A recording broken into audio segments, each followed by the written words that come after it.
was the unboxing. Now it's time to build it, and we'll give you all the build tips there. Yep. All right, let's start building. All right. The very first thing is just go right to the Bible, which is the manual, and got to go step by step. So the very first thing is we're going to be messing with the elevator.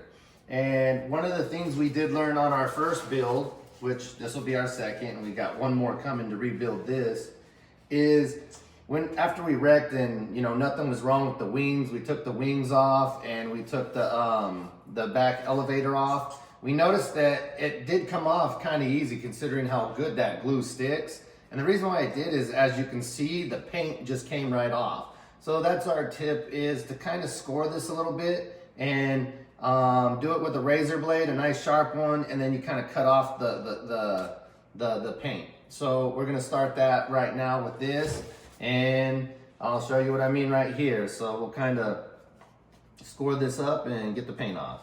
Okay, go kill the...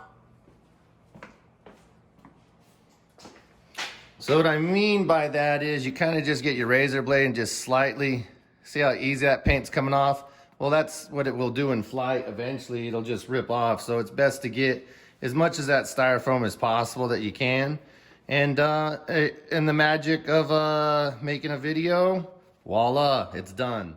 And the magic of video cameras, and we got it all scraped off. As you can see, it doesn't need to be that great. You're not scraping into the styrofoam.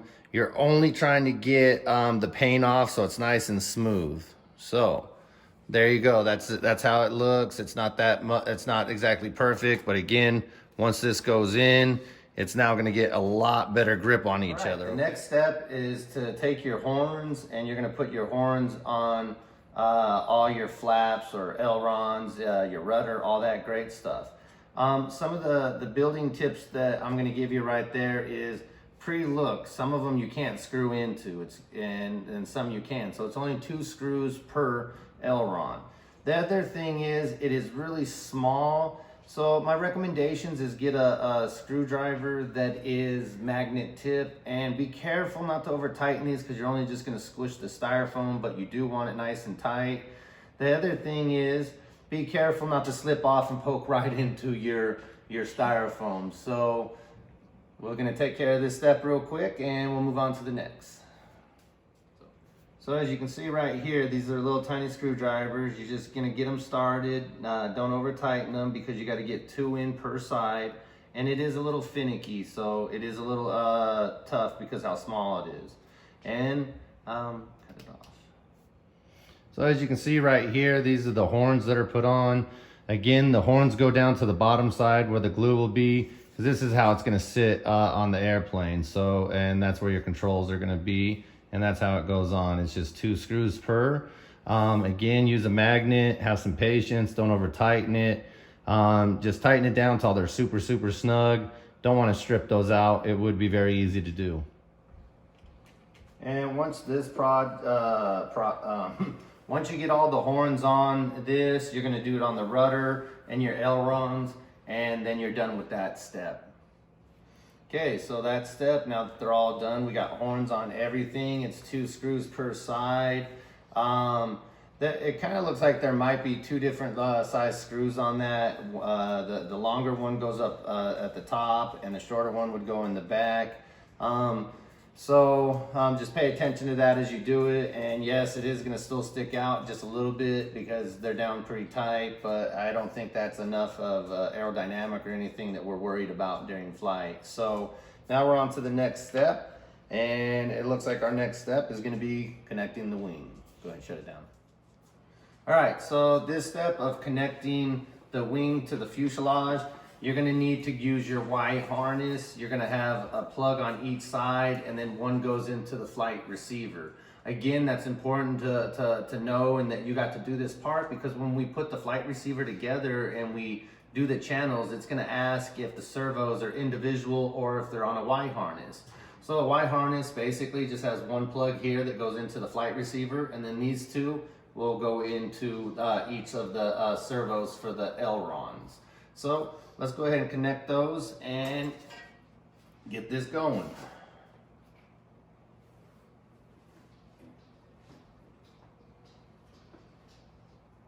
and there's not a right or left, but we did notice that sometimes you're gonna have to reverse the channel. So if you turn left and the ailerons don't go in the direction you want, very simple, go into your controller and reverse those settings, and then it's gonna go correct. All right, so that's that simple. So now, let's get all these wires out of the way and tipped upside down, so nothing's coming out of that hole other than what I'm about to put through it, which will be that right there. So G, can you grab that small one? Oh, there you go. Guide it through. All right, so this is very, very simple, and wow, it's starting to look beautiful. Oh yeah. And you know, we've been able to see one of these on the ground during an air show. This is a very great representation of how it really looked, and historically too. So we really like it, and that was really simple right there. Now we're gonna take the two longer screws. We have these two longer screws, and they're gonna go into each one of these holes, which is gonna tighten the wing down. So let's do it, G. Can I get you to hold the airplane? Yeah. And one of these days we might upgrade to an airplane stand, so we're not always having to have someone hold it to do stuff like this, but I mean, let's just make sure we got the right screws, and there are no other ones that it could be. So let's get these in. All right, go hit the camera. Action. Here, G, why don't you put in this last screw on the wing? Just be careful. And just like I'm telling my son about be careful, you guys got to be careful, because it's really easy to slip off on this and poke into your fuselage or your wing and do some damage. And well, the whole point is to not do any damage to it until we fly it. And me and my son, we kind of started a saying. I'm going to create some shirts and some hats, and you'll be able to buy them on our description. We'll put it in there of how to get them, and they're going to be: we build, we fly, we crash, we rebuild. There's no quitting in this sport, but like I said, you are gonna crash. That is part of the sport. But the object is to not do it too much, and that's also why we bought that flight receiver, the ar630. All right, son, let me tighten it down, see how you did. Yep. Good job, that's really tight. So let's move on to the next step. Okay. All right, the next step is supposed to be gluing this in the book, but I do this last because you're gonna be moving the airplane around too much and you don't wanna mess with glue. So let's get the clevers in. As you can see, they got like a little J-hook type deal. It goes in the top slot, or if you want it in a different one, you can put it in a different one depending on how much range you want for your flaps to go. So, and then you just kind of bend it in and bam. All right, so on this step, we installed the flight receiver so that we can turn on the controller, and we're gonna set up the controller next, but right now we got this in, so then next we'll do the controller. But I wanna talk to you about the flight receiver. We're gonna take some double-sided tape and put it in there, nice and perfect, over the center of gravity of the airplane. So I'm gonna come in a little close so you can see the center of the gravity when it's on the scale. The book says 50 millimeters from the front, which kind of stops it like right here, but it's like perfectly balanced right here, okay?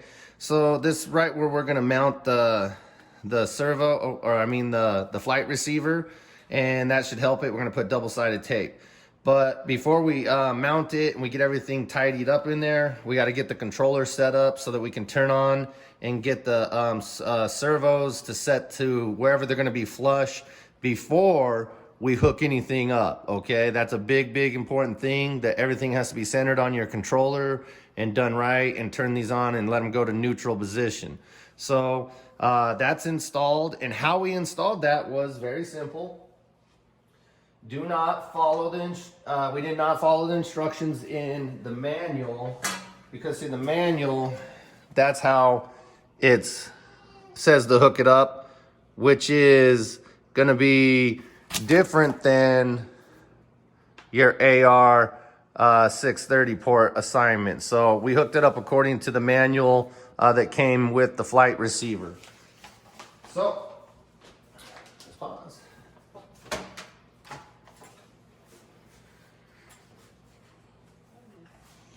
All right, I don't mind the baby in the background. That's just, you know, part of being a dad in life.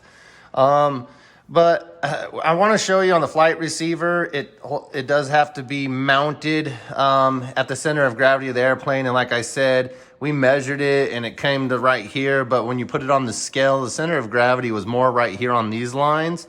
So as you can see, that's where we're mounting the ESC and also the flight receiver so that we can have a really good flight. We didn't do this on the last one, and I also think that that's why it flipped right after takeoff. I didn't tape it in yet because just in case I got to take it out and replug it in or some stuff of that nature. That's why that's that little stuff there just to hold it in place so that we can see how it's working.